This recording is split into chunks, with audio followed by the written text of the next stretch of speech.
Welcome back to 755 is real. Sorry we're late. Cameron was all screwed up with the technology that he's still trying to figure out. We've been sitting here for 15 minutes. I'm with my co-host Eric O'Flaherty. That's Cameron Molina, for you guys wondering. He really doesn't have a hang of this thing yet. Lots to talk about. A lot of good stuff going on with the Bravos. Eric, how you doing, man? I'm pretty good. Yeah.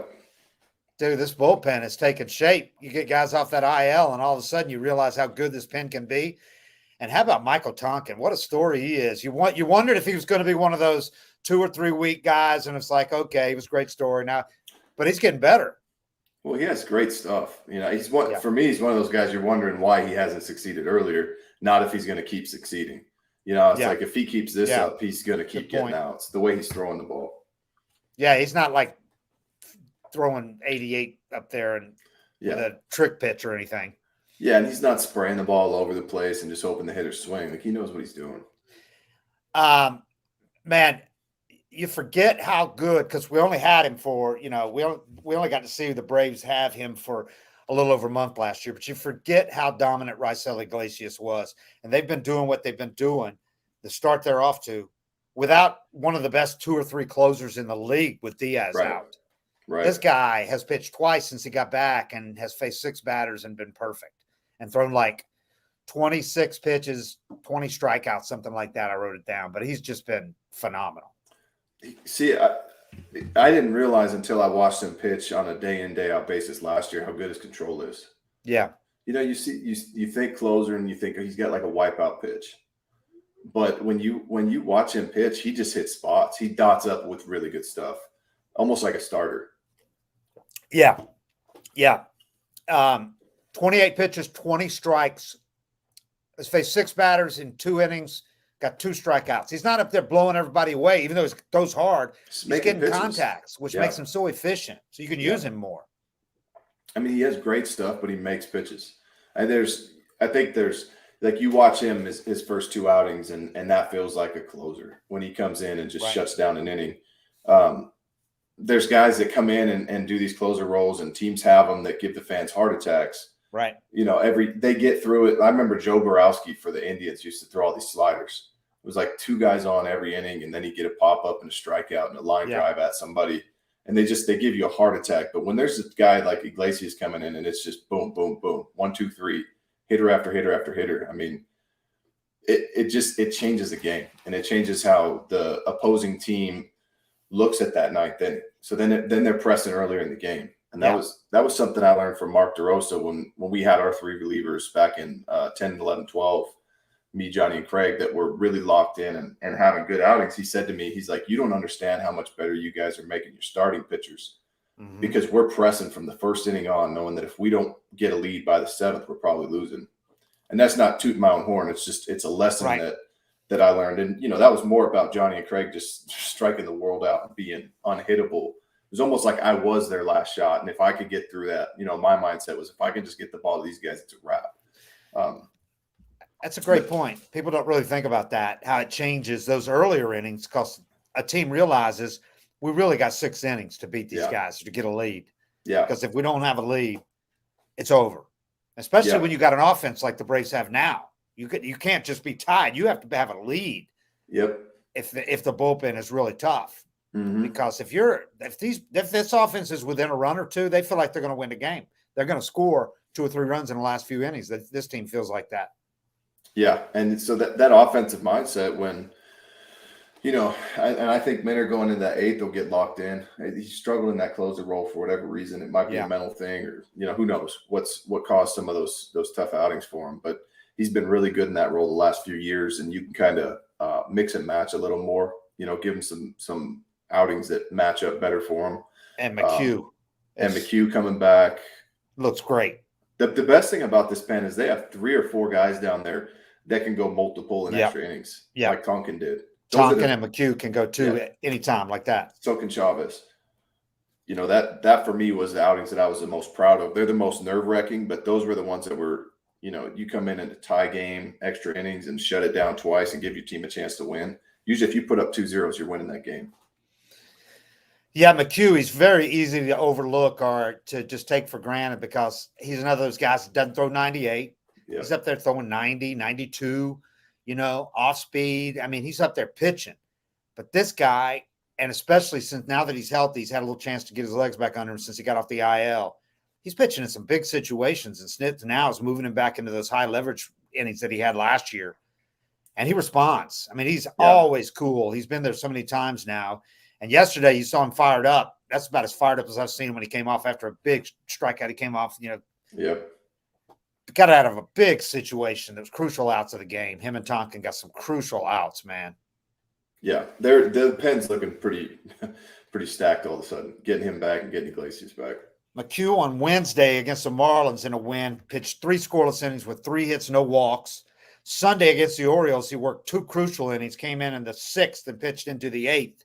2 innings, no hits, 1 walk, and 3 strikeouts. I mean, that's 5 innings in 2 games over, 5 days? Yeah, and it's like you said with him, it's the radar gun's a big deal to people.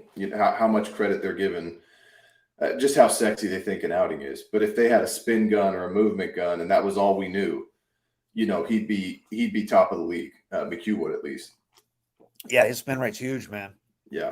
Third time in his last 4 appearances that he's pitched at least 2 scoreless innings. Yeah.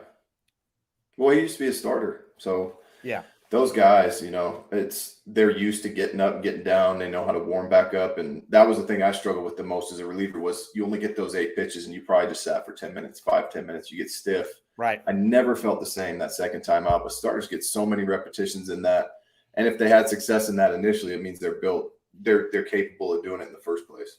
My back would just stiffen up and I'd suck that second inning. Michael Tonkin, just before we move on from him, I was looking at his stats, breaking them down a while ago. This dude, his last 5 appearances, he's pitched 9 1/3 scoreless innings, given up 2 hits, 2 walks, 6 strikeouts, got an 0.71 opponent's average in those 9 1/3 innings, 240 opponent's OPS, he's thrown 71% strikes in 99 pitches. For the year, 1.89 ERA, 0.579 whip in 19 innings. And no chance at an all-star game. 15 strikeouts, 3 walks, 8 hits allowed. No MLB reliever. I had to look at this like 3 times to make sure I wasn't missing somebody. No reliever has as low a whip as he does in as many or more innings as he pitched, 19 innings. None. No, he's been huge.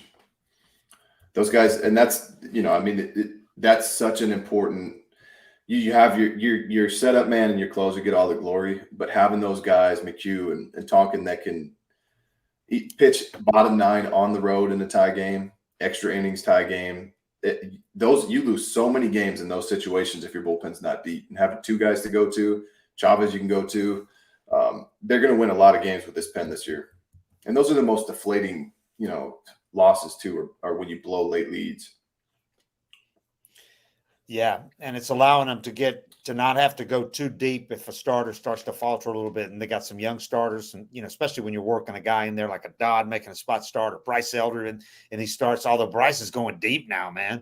Yeah, he's been tremendous. I mean, Elder has been. You talk about a guy that's answered every challenge they put in front of him. Last year, he starts out, sucked it early, sent him down AAA, came back and was a different guy in his 5 late starts. And we kind of shrugged and said, okay, yeah, but they're 5 against the Nationals and the Marlins, all of them. This year, again, he's faced the Marlins a couple of times, but he's also faced some other people, and he's pitched well every time out. Yeah, it's crazy to think that he's pitching like this and he didn't make the team out of spring. I know. It is crazy, and considering Schuster and Dodd did. But, he's one of those guys, it's easy to take for granted. Another guy's got like 5-6 pitches. He doesn't throw real hard. And he was walking too many guys in camp, but he's not doing that now. And that's the only thing that gets him in trouble. When he's not walking guys, and he's challenging guys, he's always challenging guys, but when he's throwing strikes, yeah, this guy's effective. Big weekend series. The Braves lose the opener on Friday night against the Orioles. And it was one of those uncanny stats you're going, geez, that's got to change, man. It was the 7th straight home sellout loss that they had. They had sold out 8 times at that point and lost 7 in a row. And I'm going, that can't continue. So then they sold out Saturday and Sunday and won both those games against the Orioles. And they were impressive wins. He had a walk-off. Yeah. Pilar hits that 2-run home run that gives them in the 8th inning. And then yesterday, the big one, Michael Harris gets the walk-off double which was great to see because, he's been trying to get his legs back under him since he came off because he was off 3.5 weeks on the IL. And since he came back, got to get going. He's playing in a knee brace. And did he play any rehab games? He did. Not many, though. A few. He's playing in a knee brace, though, the kind that linemen wear. And he's got it under his pants. It's really big. But yesterday he stole a base and slid with it on. Said he didn't even think anything about it. And but to see him hit that line drive double opposite field to left center gap, that's more what we saw from him last year. That was huge. I mean, the Braves, that could have been a really deflating way to end that series, and with an off day again today. And so to beat and that Orioles team, man, they are absolutely for real. That's a good team, good lineup, really good bullpen. They got some nasty guys in that bullpen. Whoa. They remind me a lot of the Braves, before they took off, especially how their young guys aren't flustered by late inning drama. It's like they got better. They got a couple of guys in that bullpen late yesterday that were just blowing guys away. Austin Voth and Cano. Mm-hmm. Is it Cano? And then Felix Bautista comes in. And as Snit put it, the last couple of guys they used look like edge rushers. I mean, they're big dudes, and they throw hard. Those guys are growing on trees in the game now. Big donkeys throwing 100 miles an hour. I was talking to Freddie, because Freddie Gonzalez is still the bench coach for him. I said, finally, you're on a good team again, man. He goes, I know. It was a long time. And I said, well, you guys suck long enough. You're going to accumulate some talent. And they did. But they've got it now. And that's a team that's well-positioned. I said, now you just got to sign some of those guys to long-term deals like Alex does over here. Yeah. And some of those guys you do not want to let get away. God, I wonder how much of that, it's an ownership thing, obviously, too. But yeah, the Braves are just so lucky that everybody's on board with that. And the guys accept it. I mean, there's been a lot of money left on the table, but they've gotten a lot of security, so it's worked out. But, there's a lot of factors besides just wanting to do it as a GM. I'm just looking at their lineup yesterday, man. They got Cedric Mullins at the top. That dude's a really good player. Santander's a good player. Mountcastle's good. Gunnar Henderson's good. Austin Hayes, Adam Frazier. Adam Frazier and Mullins are both from here. The catcher he's outstanding, man. He's got a swing on him. Richmond. Mm-hmm. He's a player, man. So yeah, the O's were good. So that's a pretty big series win for the Braves to pull that one, finish that one, and beat that team twice, Saturday and Sunday. And now you get an off day before the Red Sox come to town for 2 games, and you get an off day on the other side of that too, which comes at a nice time because everybody can get a rest and bullpen can be refreshed again before you go on the road trip to Toronto and Texas, which that's a pretty good road trip. Neither one of those teams, both those teams are pretty challenging. Toronto, especially at home, man, they can hit some bombs up there. One thing to kind of keep an eye on right now, we were kind of thrown for a loop yesterday when TBA on Wednesday, when it should be Max Fried on his regular rest, and Wednesday start against the Red Sox. I asked Snit about it after the game. Is that just to give Max extra rest or whatever? And Snit was so cryptic, so vague. He said, we're working through some things, so we should know more tomorrow. We said, is he hurt? And he said, no, we're working through some things. I mean, he didn't really rule out anything. So, but Max showed absolutely no signs or indication of being injured in his last start when he was a very un-Max-like outing. And then yesterday, he was like one of the first guys on the field to run and be jumping and hugging Harris after that walk-off hit. So, yeah, you're not doing that if your hamstring pops back up. You're going to be a little ginger out there. Yeah, so we'll see. We haven't heard anything yet today. Knowing our luck with the podcast, it'll come out right when we're when we finish this. But I don't know.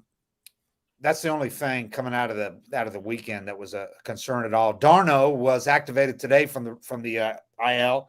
He's been out a month since getting that concussion.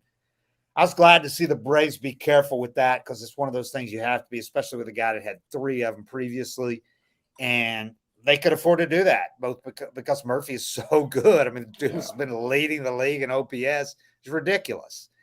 And now you get Darno back, and you get another option at DH when he's not catching, and Murphy can get some days off now. So that's pretty big to get Darno back and to have not lost any ground at all. None. Yeah. That's what I was just thinking. It's like Murphy's so good it didn't even phase the team. Yeah, and you got other guys that can DH, but. Yeah, I can't believe it's already been a month. Yeah, it's pretty big. Darno was around the team the whole time, too. Yeah. in the meetings every day with the pitchers, just like he normally is. So because his presence, I mean, we've talked about this before, but the Braves want him around even after he's done playing because he is such a smart guy and offers so much in these meetings that even while he's out hurt, he's still giving them half of what he gives them is off the field.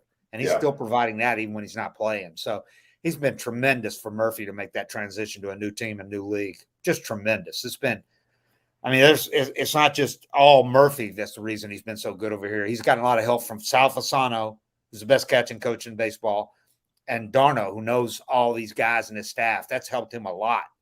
You know, so much on his plate to deal with, to be able to go out and rake in addition to, you know, learning his own staff and learning the other pitchers and everything else. Yeah, it's a lot. I mean, it's a lot to take on. I'm pretty surprised that he's done it so seamlessly. Speaking of a lot to take on, it is a lot to take on, as Wash reminded me yesterday. I'm talking around Washington before the game. After they announced that Arcia was being activated, all I could think about was our conversation about Chipper Jones. Because Arcia was activated yesterday. Dude, he was out less than 4 weeks with a microfracture of the left wrist. Absolutely no rehab assignment. He had a cast on 10 days ago. And he was playing yesterday and played great. Made all the same plays he usually makes at short. Had a couple of good swings, had a hit. Yeah, I mean, hats off to him, man. But that was, even though they wouldn't say it, of course, they don't want to throw anybody under the bus. But he lobbied hard to come back without a rehab assignment. He said, I'm ready, because he had some workouts, live BP and all that, no problems. And he's like, why go down to waste bullets in AAA when, and it went without being said, but they had an urgent need at shortstop because Grissom has been kind of fumbling, and it's pressing. He's pressing now. It's mental now. Yeah. He's got balls that are clanging off his glove. He's making errant throws, which he never made before. And then Shoemake has played one game in the big leagues, and he's just probably not ready yet. So that's just, we've been reminded how big and how lucky the Braves have been to have Dansby there for the last, several years. After never even had to think about the position. Critical. Yeah, I think that you could even see it start to affect Vaughn's at bats. Me too. I've seen. Yeah, it's pressing. It's so much pressure though, especially when it becomes a thing. I mean, when it's getting talked about every single time. And each error, each time that he makes a bad play or throws a ball away or flubs one, it's like it's harder and harder and harder to let go of that last one and just make the next play. I mean, right. Especially when Arcia is coming back and they called Shoemake up. I mean, there's so much pressure on the kid. He reminds me a lot of Marcus Semien, and I saw him go through his struggles, but there's a major difference that we weren't winning in 15 when Marcus got that job. We weren't trying to win a World Series. I mean, we were hopeful, but in the grand scheme of things, his development was just as important as our season. They were banking on him to be their starting shortstop so they could weather the storm. But, that's not the situation the Braves were in with Vaughn. And that's exactly what I got. Wash alone before the game yesterday. He was sitting smoking a cigarette, sitting in the dugout. And I got him alone to talk about this. And that's exactly what he said. He said he really likes Gris. He said, I know it might not look like it, but he's made a lot of progress since the start of spring training even. And he said he's learning to play shortstop because he hadn't played it a whole lot, even in the minors. He's learning, but he's learning in the major leagues. Yeah. He's learning it for a first-place team, crowds of 40,000 people. And like you said, once you've made a few errors and people are noting it, I think then you're not just playing and not thinking about it. Then you're thinking about that ball's coming at you, and you're starting to think about these things as it's happening. You're conscious as it's happening. You're not in the moment, and you're playing not to mess up. Right. And if you do that in the big leagues, you get eaten alive. And that's what Wash said is you got to remember this kid is young, man, because he's 23, I think, 22. And he's got 2.5 years of pro ball, less than 300 games played of pro ball at any level. Yeah. The kid was playing at Haggerty High School in Oviedo, Florida, 4 years ago. Yeah. In 2019. Yeah. So, I mean, we all got to remember that. I mean, this is a really gifted kid, really athletic. And Wash said he thinks Shoemake and Grissom are the future. Because I'm not saying one of them's going to have the shortstop job, but they could for sure. And wherever they play, he thinks they're going to be good players, both of them. but he really likes what the progress he's made, even if it doesn't show up maybe right now in these last few games at shortstop. But he just noted that, the kid's developing, he's trying to learn, and he can't do that on some teams. Like we've talked about this before, like pitchers that go back and forth. On a bad team, you can keep going out there and struggling and learning, but you can't do that on a first place team that's trying to hold off the Mets and the Phillies. Yeah, and it's so hard looking over your shoulder, knowing that axe is coming. That's probably the best part about, development wise, when you're on a team that's doing the rebuild thing, is you make that error. You're not thinking I'm getting sent down tomorrow. Yeah. You're not even answering questions about it after the game, because even the media understands we need this guy. The team needs this guy good in 2 years. Yeah. But when we need you good tonight and you make an error and your team loses by 1 run and that run scored, you're the first guy answering questions after the game. And all these things just reinforce that you mess something up. And then the next ground ball to you're sitting there and it's like, you lose that natural movement. You're tense and you're trying not to mess it up. And all of a sudden you do it again. And the pressure just builds and builds. In his position, I think a lot of reps at AAA will help. And if he boots a ball, it's not a big deal down there. Yeah. It's an unearned run for your pitcher. You're trying to win down there. You're trying to teach guys how to win, but you're not answering questions after the game. And the Mets picked up a game today because you booted a ball. Yeah. Nobody remembers that Chipper Jones had like 50 errors at Macon one year, Right. Nobody cares. Nobody cares because it doesn't matter, Yeah. And Derek Jeter, same thing. Had terrible years in the minors defensively. Guys develop down there, man. You got to make your mistakes down there. And when you're thrust into a position like Grissom's in, there's very few guys that can do it without. It's like Wash pointed out. Wash said, because we're talking about Arcia coming back in there, people that thought Grissom was going to supplant Arcia or Shoemake said, come on, man. Arcia played great before he got hurt. Yeah. And Wash said, well, number one, Arcia got the job out of spring training, and he did a hell of a job for us to start the year. Shoemake and Grissom, I look at them as the future, Wash said. It's hard sometimes to let kids grow and understand all the nuances of playing a position when you don't have time to let them grow. For instance, the kid in Houston, he's talking about Pena last year at short that replaced Correa. People forget, man, he wasn't good at the start of the year. He was struggling. They wondered if he could do it. He was great in the postseason, and so people forget that his numbers in the regular season weren't that great. Yep. He was hitting the low 200s for a long time with the OPS just over 700. But he said that kid in Houston, he wasn't the superstar he ended up being in the beginning. They weren't sure he was going to be able to do it, but they had no choice. So he got a chance to get that experience. Shoemake only had a game, but Grizz has had a chance to gain some experience, and I think it's experience he can take with him, and it's going to help him down the line. But having Arcia back is huge. The Astros didn't have a choice. The Braves do. They got Arcia.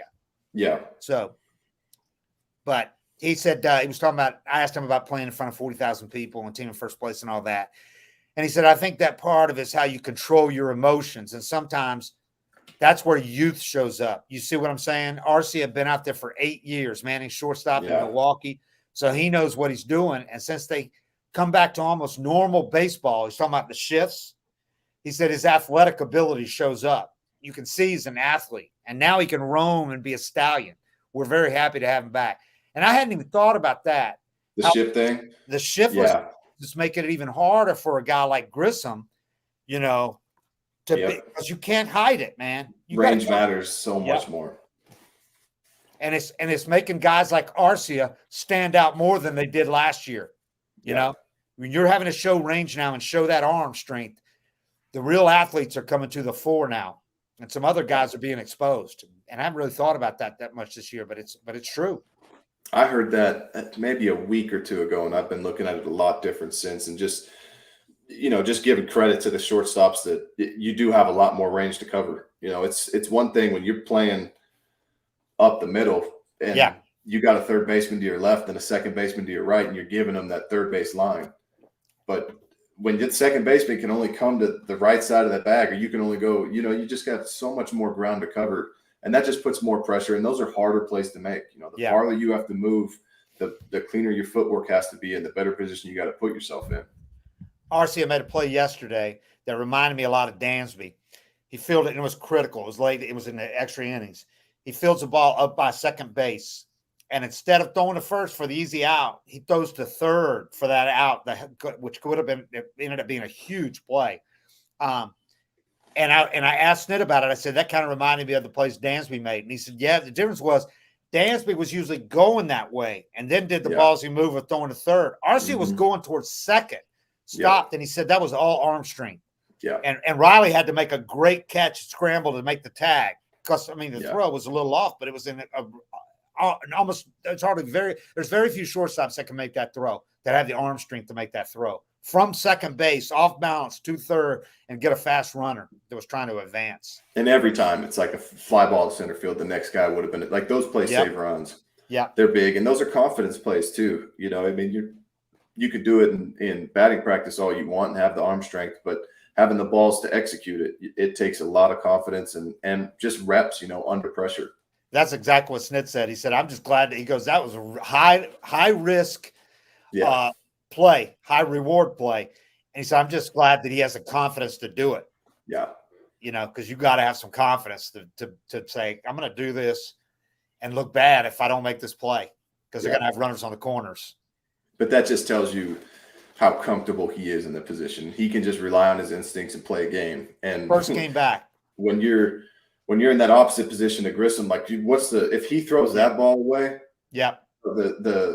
He's getting booed. Yes. This is the guy's first game back. He hadn't played in a month. Yeah. And he makes that play.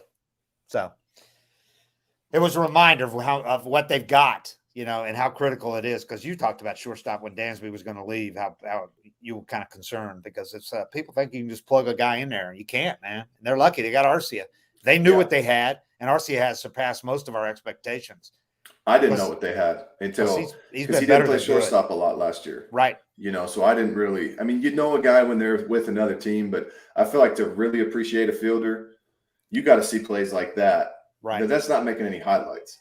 But that's a highlight reel play as far as anybody's concerned and what it meant for the game. And when you get a chance to watch a guy through a full season, that's when you really can appreciate what they're bringing to the table defensively. And especially without the shift.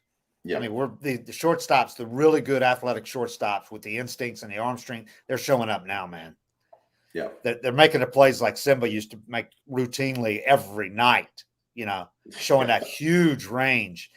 That's what I hated about the shift. It took away a lot of those plays that we used to see Simba make and that we used to see second basemen make. Now we're seeing them make those plays where they have to, because even a second baseman have to range to their left instead of a ball just going to the extra infielder playing in shallow right field. Now second baseman's got to range over there, make that. You got to lay out for it, get up, spin and throw. Those are cool plays. The play that did make the highlight reel yesterday, Ronald Acuna's catch and throw from outfield again in extra innings. Huge play. Ends up being a huge play. Saved a run. Ends up being the difference. Could have been the difference in the game. I think would have gone up 2.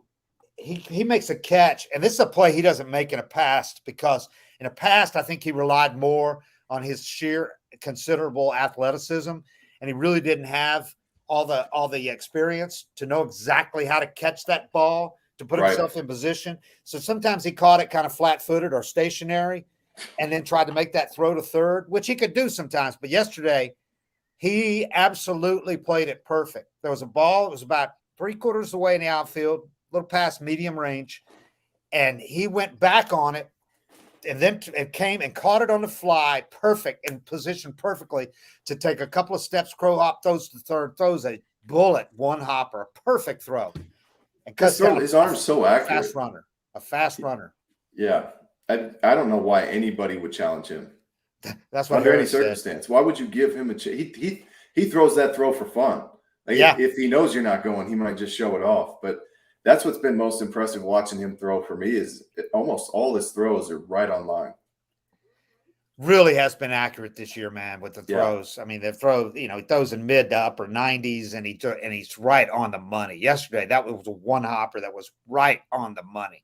Do they show, or is there a way to look up how hard he threw that ball? Yeah, and that one, it usually because we went to look for it. Bo tried to look it up, and yes, for some reason, that one didn't register correctly, so they threw it out. It was like 83 when we knew it was like 95, 98. Yeah. So they just tossed it out. But yeah, that's how the StatCast measures all this stuff, is they can measure every one of those throws. So because he has thrown up to 100 from the outfield on those throws like that. Crazy.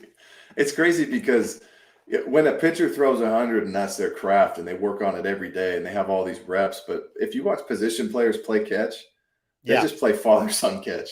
They might get out and throw to bases during BP, but just that he has 100 on tap, that's just what he's born with, without – I'm not saying he doesn't work on it, but he's not working on building throwing velocity from the outfield. He's just doing it. He's going through his workout. He's throwing to the bases that he can just crow hop and throw 100 like that's insane. Well, like that throw he made, remember last year you were talking about from one foul territory into the stands on the other. That was stupid. That Baltimore, I think it was. It was in Arizona, and he threw it from the first base line over the left field wall without a crow hop. And he just flicked his wrist. I couldn't do that on my best day with a full crow hop and the wind blowing out. The third base coach, when he threw him out yesterday, third base coach was down on one knee telling the guy to go down. And the look on his face when it got there, he was just like, I don't know what to tell you. You're done. My bad. But Snit said the majority of guys are going to go on that, talking about runners. He goes, but I saw him circling. Yeah. I saw him circling that thing, getting that head of steam coming in. Those guys are dangerous, talking about Snit, or talking about Acuna. Those guys are dangerous when they smell that, those type of players. I know when I was a third base coach, those are the guys looking for those opportunities. And he did everything right, Acuna. Man, huge plays. He said he's a weapon in right field. Harris, from the time it went up, Harris is watching. Smart, helped being a good teammate, was watching and was yelling to Acuna, he's tagging the whole time. So Acuna knew. That's why he was getting in position. And Harris said, I was telling him he was tagging. But in my head, I was like, I don't even know why he's tagging. This guy's the most accurate. He throws 100 from the outfield. So I don't even know why you would test him. He said Harris talking about Acuna. He said he's a great player. You see what he does every day. That kind of held us there to give us a chance to win. Oh, it's such a huge play. When you get that free runner and he just erased it. Changed the game. Speaking of Acuna, MLB Network had a couple of great stats today that I stole from them. Acuna has the third highest. This is important too. Drop in strikeout rate from last year to this year. Third highest of any player in the majors. From 23.7% last year to 14.4% this year. That's pretty huge, man. Yeah. Only guys with a higher drop, Gleyber Torres and Ke'Bryan Hayes. Cody Bellinger's right behind him. And you see the year he's having, another comeback player of the year candidate, kind of like Acuna. Well, we talked about what it does to hit in a hitter's park, right? Just how many guys you see switch to a hitter's park when they've been in a pitcher's park, and all of a sudden they can swing easier and the ball goes out, and how much that affects their average and their confidence. And, in baseball, it's like the less you try, usually the better you are. And I imagine last year Acuna would get balls, but that knee wasn't healthy and he couldn't get his hip through like he's used to. He'd hit balls that he's like, fuck, I thought I got that. So now you're swinging harder and harder, and you're starting earlier, and you're trying to manufacture power. This year he's just sitting on it, so he can probably just wait on that pitch and feel like he can just flick the ball out to any part of the park. And when you don't have to try, when you don't have to tense up and swing bigger to try to generate that power, you can almost have a contact hitter approach. With his power, it's going to go out if he just barrels it. And he wasn't making plays like that in the outfield last year. No. Because of the knee. He didn't have the confidence to run and plant like that and throw. It just it affected everything. Yeah, and you could see it. It's so much fun watching him at 100%.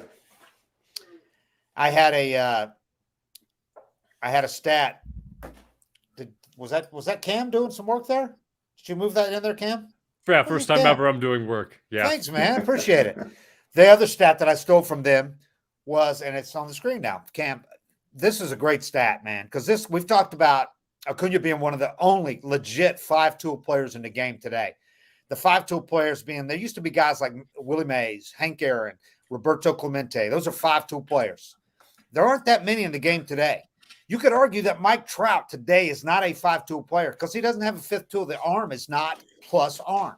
I know that's stupid to say Mike Trout is not a 5-tool player because the other 4 tools are off the charts, They equal 6, yeah. Right, exactly. So it's really hard, though, to have a 5-tool player.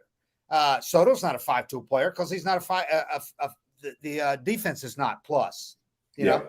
I don't know if the arm is, but the glove certainly isn't. So anyway, my point is, a guy like a Tatis is a 5-tool player, but the epitome of the 5-tool player right now is Ronald Acuna. Oh yeah, he is the 5-tool player. If you look it up, man, that guy is what it is. And look at the three of the tools right here. He is one of only 3 players in the majors this year to rank in the top 80th percentile or higher in average exit velocity, sprint speed, and arm strength. So exit velocity is not really one of the 5 tools, but it would be one of the modern 5 tools. Well, it's power. I mean, right. It doesn't power. equal home runs because you still got to backspin it. But that's power. You're right. Yeah. So, but to rank in there, and look at the guys that are up there too. Matt Chapman, exit velo is 100, which 100% of which I didn't realize. That's first place, right? Yeah. Are tied. Arm strength 82nd and sprint speed 80th. I didn't realize he leads the majors in doubles right now and had 6 triples one year, but he doesn't steal bases, so you don't think of him as big fast. But yeah, he's obviously fast. And then Marsh is another guy. He's in the 80s in all 3 of them. But Acuna is the only guy on there that's in the 90th on 2 of them, and he's 97th and 100. Yeah. And the one maybe you thought he would be up there, he's not. He's 81st percentile in sprint speed. But you know what? I bet by the end of the year, he's more closer to 90 in that because he's just building up to that still.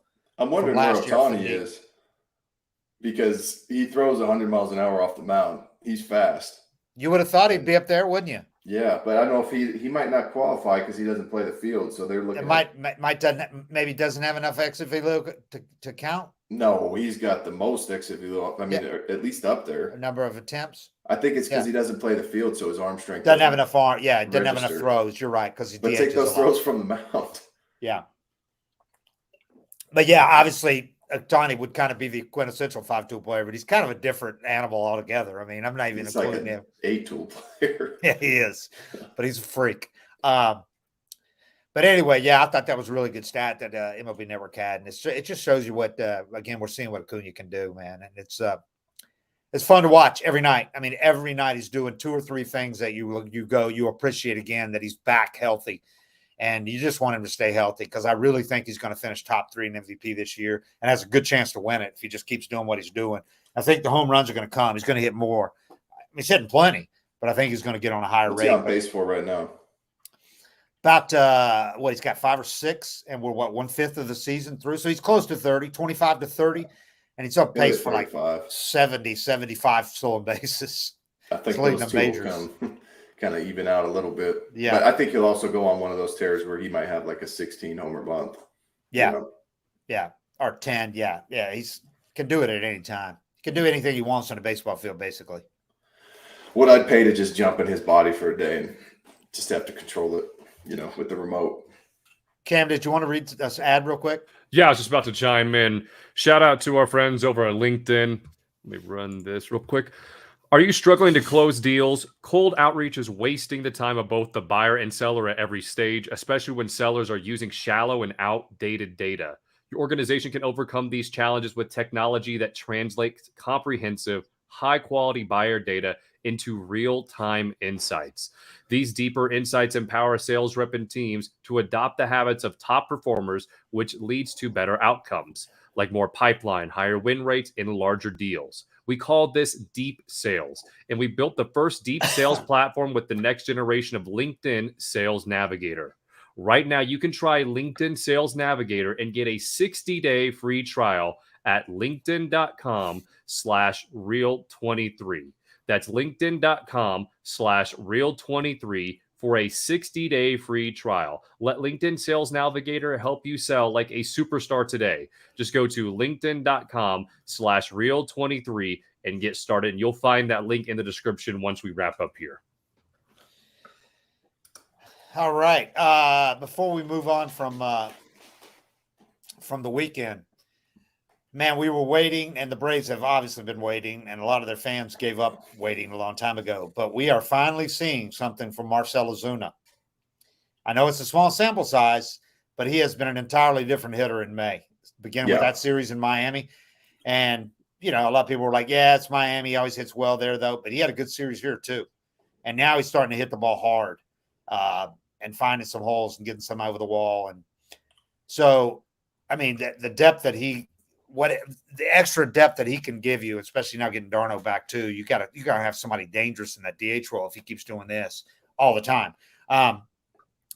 18 games in April, he was horrible. 0.85 average, 194 OBP, 203 slugging, 397 OPS in 67 plate appearances. He was about as bad as any major league hitter in baseball in the month of April. 2 homers, 2 RBIs, 18 games.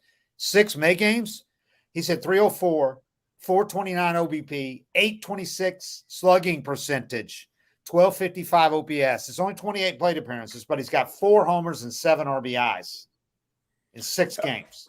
Yeah, I mean, for me, watching him, he's always been kind of streaky. You know, I mean, there's a lot of moving parts in his swing. Yeah.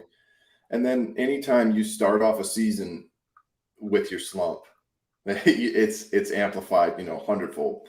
Where if you look back through the season, there's going to be plenty of guys in the Braves that have a bad month. But when it's to start the season and you've got, the track record of struggling last year that he did, right, it's always amplified so much. But the Braves obviously saw something they liked, the whole time. I guess he hit the ball pretty well in spring. I didn't watch much. Yeah, he did. I always look at it like, man, it's just unfortunate when you start a season off bad because that's all you have on the scoreboard and the only, example anybody has of how you're playing or swinging or throwing the ball. For the Marcell haters out there, and there are a lot of them, and I know why, but you got to get past that because this is all good for the Braves. I mean, because either if you want to trade him, this is what he's got to do. He's got to do this for a little while, and their hope would be, I'm sure, they've not said it, but this is their hope, is that he keeps doing this for a while, and some team has an injury.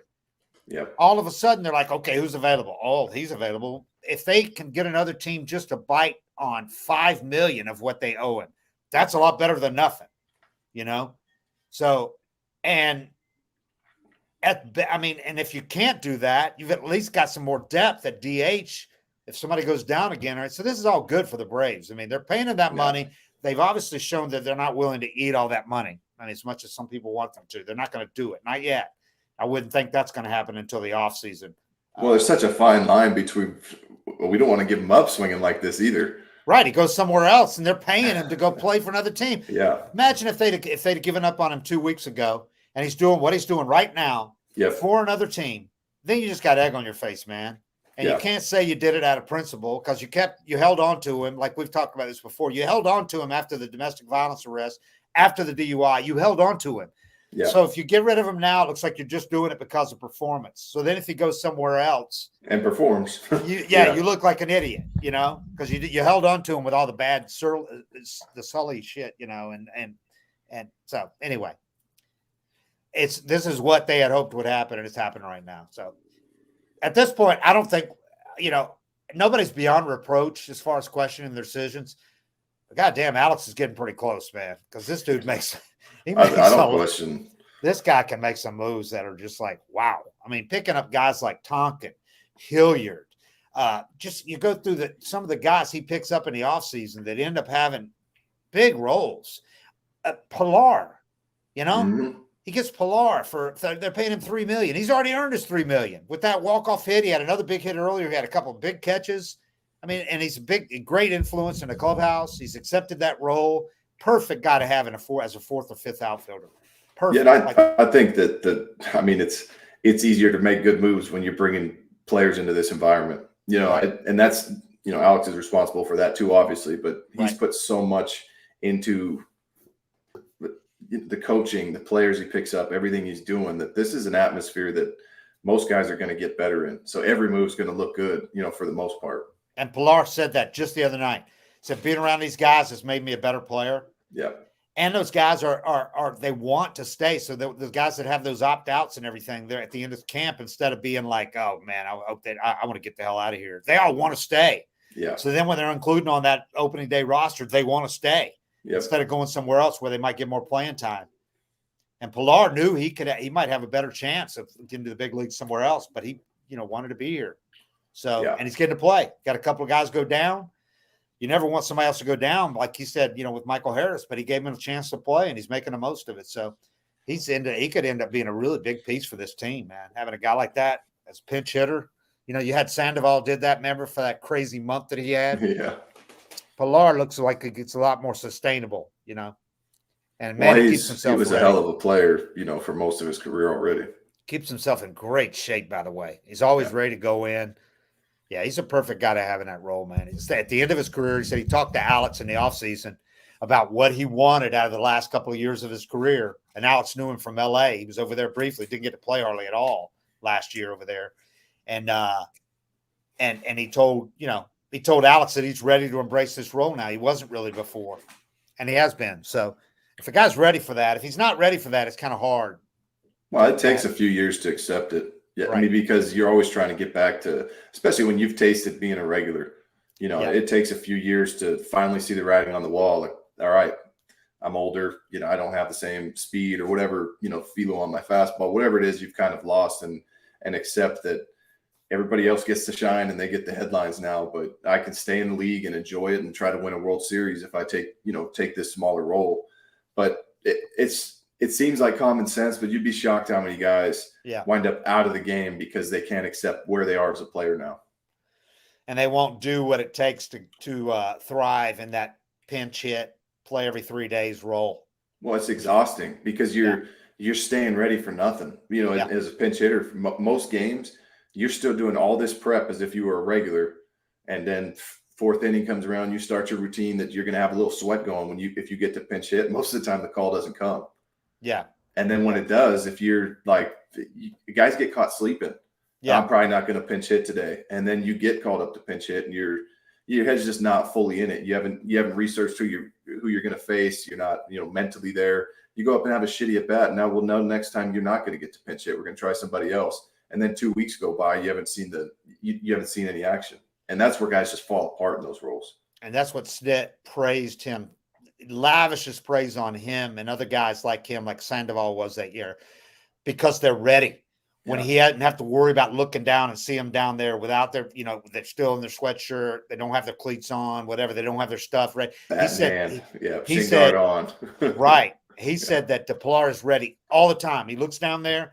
Pilar's making eye contact with Walt Weiss throughout the game. He said, and Pilar praised Walt Weiss for talking to him before games, letting him know this is probably where we're going to use you. This guy, he said, they talk it all over. So he's making eye contact with Weiss, like, I'm ready. Weiss looks down at him, Snit looks at him, he's ready. So it's not like, okay, get ready, scrambling and all that. So he gets his stuff, he's ready, he's got his gloves, takes his sweatshirt off. Snit said he looked down there because earlier in the game, he thought he was going to get in with a lefty in there, and it didn't happen. But when it happened again, he was ready again the second time. So that's the critical part. It's those guys being ready rather than just scrambling, running out in the on-deck circle and just having a shitty at-bat. Well, and that tells you, when you look down, they got their shin guard on, batting helmet, they're holding on to a bat already, and they're just sitting there, I hope you put me in.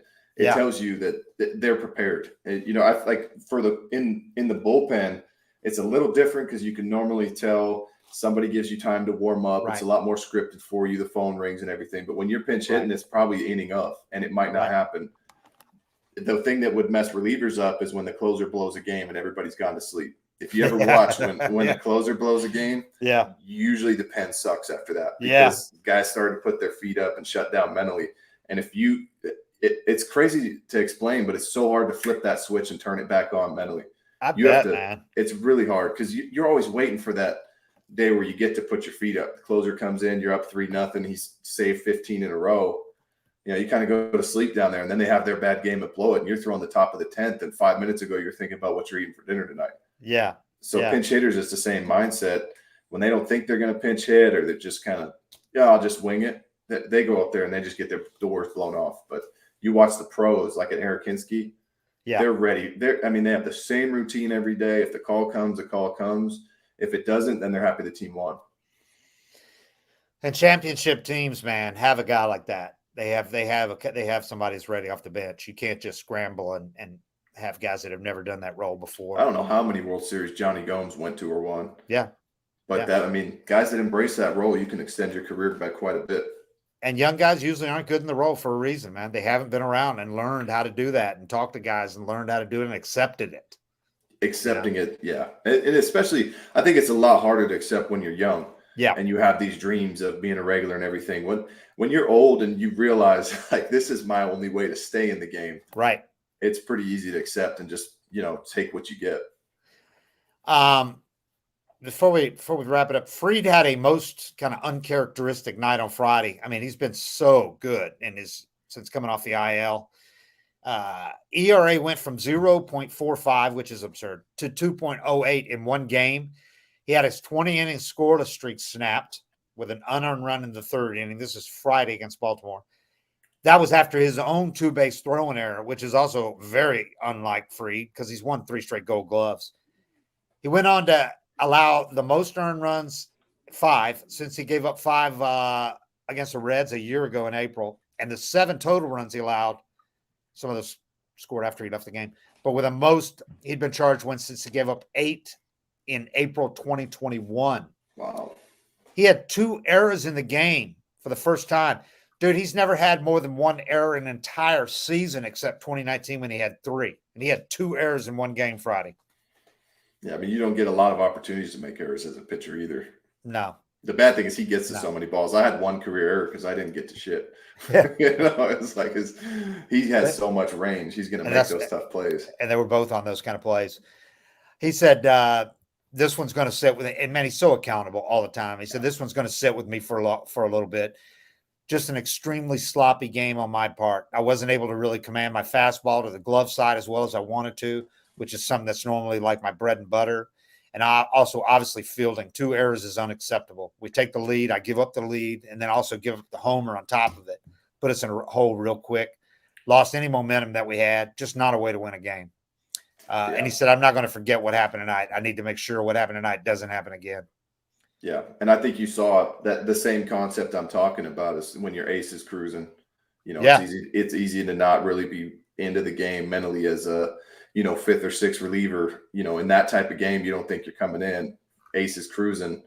All of a sudden, Jimenez get ready hot. Come in and he winds up. I think all 3 runs scored on the homer, and then you give up 2 more. That's just the type of stuff that you see when something unpredictable happens. But it's just that point's just to give more credit to the guys that can do those roles and be ready at all times when they might not get in the game. We had a last thing. We had one of those pretty cool call-up stories. Braden Shewmake, who's been close a couple of times. He probably would have got the call-up a year ago when Grissom got it, because it was Shoemake that was playing shortstop in AAA. Grissom was playing second base down in AA. Got the call-up when Ozzy got hurt, and Shoemake had just partially torn the PCL like 3 days before Arcia got hurt. Arcia was subbing for Ozzy, so we had 2 second basemen go down. So Shoemake might have got the call up then, and then this spring he comes out of kind of nowhere, and because it was supposed to be between Grissom and Arcia, and Shoemake had a great spring going. He's playing good, great defense. He's better defensively than Grissom is right now, and he was hitting, because that's the only question about Shoemake is the hit tool. He was hitting 400 for part of spring, so it looked like him and Grissom were going to go for that right down to the wire, and then the Braves decided, no, we're going with the experienced guy, which in retrospect was a great decision to go with Arcia. But again, Shoemake didn't get a chance to make his debut. So finally, and then when Grissom gets called up again, when Arcia gets hurt, because at the time when Arcia got hurt a month ago, Grissom was hitting like 400 with 1,000 OPS, and Shoemake got off to a bad start in AAA. So he was like OPS in half of what Grissom was. So it was kind of a no-brainer again. So that was the 3rd time. So finally, after Grissom struggles and made some errors, they called up Shoemake on Friday, and they were going to platoon those 2 until Arcia got back. They decided to skip the rehab assignment altogether. But Shoemake got called up on Friday, and as the Braves usually do, as Snit loves to do, and Bobby Cox did, they stick him in the lineup right away. And made some good plays, showed the defense, wasn't too nervous or anything, made some good plays, didn't get a hit, but was fine. And then that platoon thing went out the door, though, when Arcia got brought up. But Grissom got optioned, and Shoemake is still here. So at least he's getting his cup of coffee for now until Adrianza comes off the IL, which might be a week, might be 2 weeks. But for now, he's up here. So he's going to get to play probably a little bit. We'll see. But it was just good to see him. Shoemake's Shoemake is he's a little older prospect, 24, 25. He was a first rounder, and he's had some injuries and all that. And a guy that thought he was going to be a utility guy when he was drafted. A lot of people thought he might be a multi-position guy. Has been mainly just a shortstop, but he's fully prepared. If they want him to play other positions, he's gladly doing it. He's played a lot of second base this year because they want him to get more experience there. But he could also move over to third, and I think eventually they're going to try him in the outfield too, just like they might Grissom. But it's just good to see him get the call up and get a chance to get in there. His dad is a coach down in Dallas at UT Dallas, Division III, I think it is.